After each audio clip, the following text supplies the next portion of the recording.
You can't come home. This is my mother's voice. She's at home in northern Italy, sitting on the red couch in the attic, where the bookshelf is. I know she's alone, and I swear I can hear her looking at my books while speaking to me on the phone. Books I've brought back home from France, Spain, Argentina, England, and now I'm here, in this pub in London, and I can hear my mother surrounded by books in languages she does not understand. You can't come home, she says again. You're stuck there. I know, but this is where I live. I look up and I see that they've turned on the television at the pub. I see hospital wards, masked doctors, bleary-eyed men in ties, drone images of deserted cities, and then other hospital wards and doctors and nurses, or perhaps the same ones as before. They're saying this is Italy. This is my homeland. And then I see more images of cities, all deserted, squares I wouldn't be able to name, streets I've never walked down, long queues of people amongst which I attempt to recognize somebody I know, maybe an old friend or an acquaintance, or my mother. And indeed, I realize that I'm waiting for her face to appear, up there, on a television in a London pub. If what they're saying is true, then surely my house should appear too, with the attic and the red couch and the books. Now numbers are being shown, the dead, the infected, and then maps, graphs, curves, predictions. There's both a mystery and an exactitude to the way all of this is happening. Hello, can you hear me? Yes, sorry, I'm watching BBC News. What are they saying? They're saying what everyone else is saying. It's crazy, isn't it?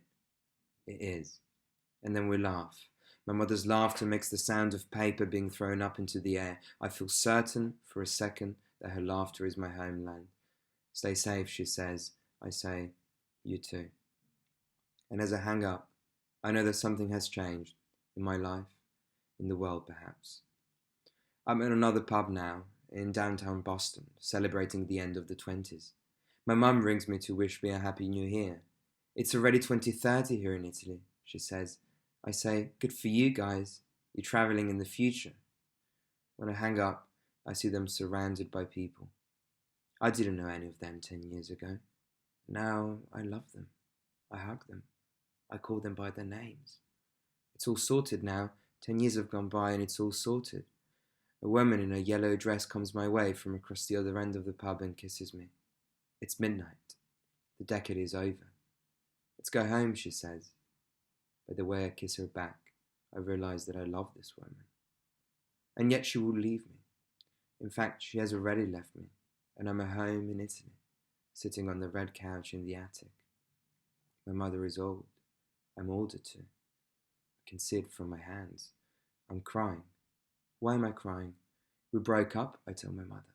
We just broke up. And I see two darkened knots of wood in the attic floor, and I see the red couch and my books, each one of them, and they lie quietly on their bookshelf, and my mother is quiet too. Everything so fully brought into existence, so exact. And then I say, I'm happy to be home. Where is she? I hear my mother ask, but before I have time to answer, I'm walking around the cemetery. A girl is with me. She's my daughter. She speaks English with a faint American accent, and I speak Italian to her, with the accent I've had all my life. You can't come back. Or was it, you can't come home? I no longer know. Thousands of days and I no longer know. Now my homeland is my daughter, I think. And even if I know this is not entirely true, everything is going so fast I have no time to think about it. I have a dream in a hotel room in a small town near Bordeaux. I'm bathing in a volcanic lake in the south of Chile. I've just found out I have cancer. And then I'm in Barcelona. It's spring, and I'm in a wheelchair moving down Gran Carrer the Grassy towards the old town. The young man who's pushing me forward is talking to me about the new European epidemic, and I'm reminded of the one that happened in 2020, in Italy, and across the world too, of course. The young man now wants to hear about my experience of the epidemic. Which one? The one from 2020, it says.